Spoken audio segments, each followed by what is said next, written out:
Here's a question for you. What makes a boss truly great? Not good. Great. Because anyone can manage people, but not everyone can inspire them. Today, on National Bosses Day, we're pulling back the curtain on what truly separates the bosses people tolerate from the ones they remember for life. And trust me, it's not what you think.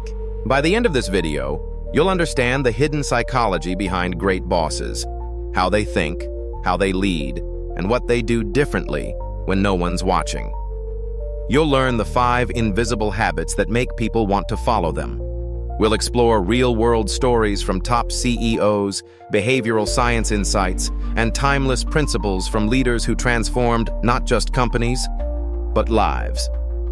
If you've ever had a boss who changed you for the better, or one who made work miserable, this is for you. Let's rewind. National Bosses Day began in 1958, founded by Patricia Bays Horosky, a secretary in Illinois who wanted to recognize her father, who was also her boss. She believed good leadership deserved appreciation because she saw firsthand how much responsibility, pressure, and empathy it takes to manage people effectively. But over the decades, something changed. Bosses Day turned into a corporate formality, a Hallmark holiday, a box of chocolates and a forced smile.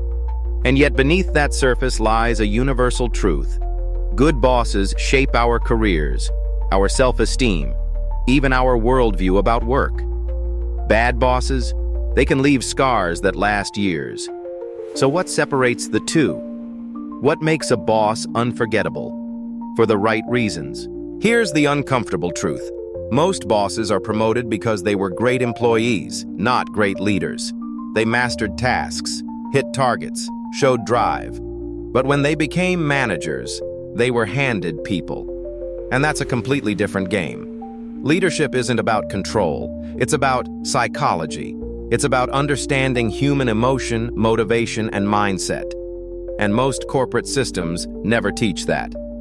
Many bosses still operate under outdated paradigms. Fear equals respect. Results matter more than relationships. Empathy is weakness. But science tells a different story. A Harvard study found that teams led by empathetic managers were 2 times as innovative and 3 times as loyal. Why? Because people don't give their best to someone they fear. They give it to someone they trust. And yet, trust can't be demanded. It has to be earned through small, consistent behaviors.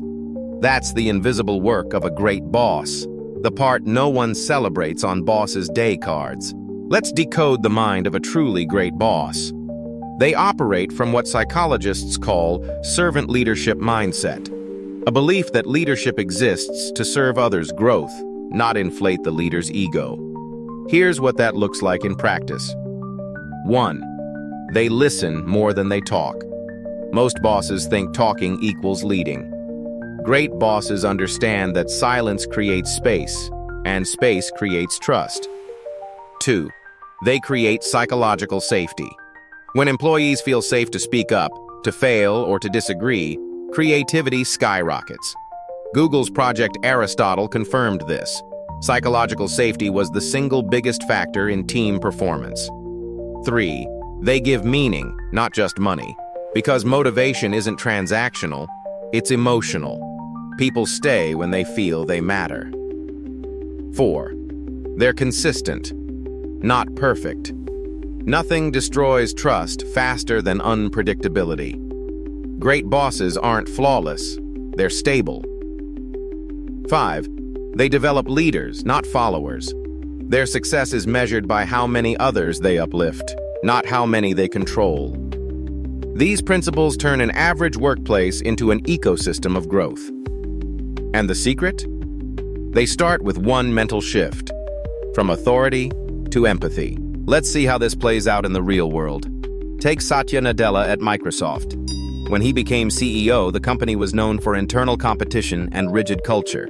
Nadella flipped the script, introducing empathy as a core leadership value. The result? Market cap tripled, innovation soared, and employee satisfaction hit record highs. Or consider Indra Nooyi of PepsiCo. She personally wrote thank you letters to the parents of her executives, recognizing the families who raised them. That's emotional intelligence in action, making leadership human. Contrast that with bosses who lead through fear, the command and control types. They may drive short-term results, but long-term they burn out teams, erode creativity, and destroy culture. The difference isn't strategy, it's psychology. One builds emotional capital, the other depletes it. If you're a boss, or want to become one, here are 5 invisible habits that will make people want to follow you. 1. Reflect daily. Ask, how did I make people feel today? 2.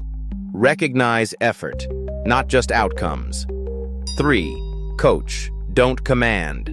Ask questions that guide discovery. 4. Be radically consistent. Predictability builds trust. 5. Invest in empathy. It's not soft, it's strategic. And if you're an employee, don't wait for your boss to model these. Lead from where you are. Influence upward. Great leadership starts with self-leadership. Here's the funny part. The best bosses often hate being called boss, because to them, leadership isn't a title. It's a responsibility. They don't need a day of appreciation. Their reward is seeing people grow, stay inspired, and outshine them.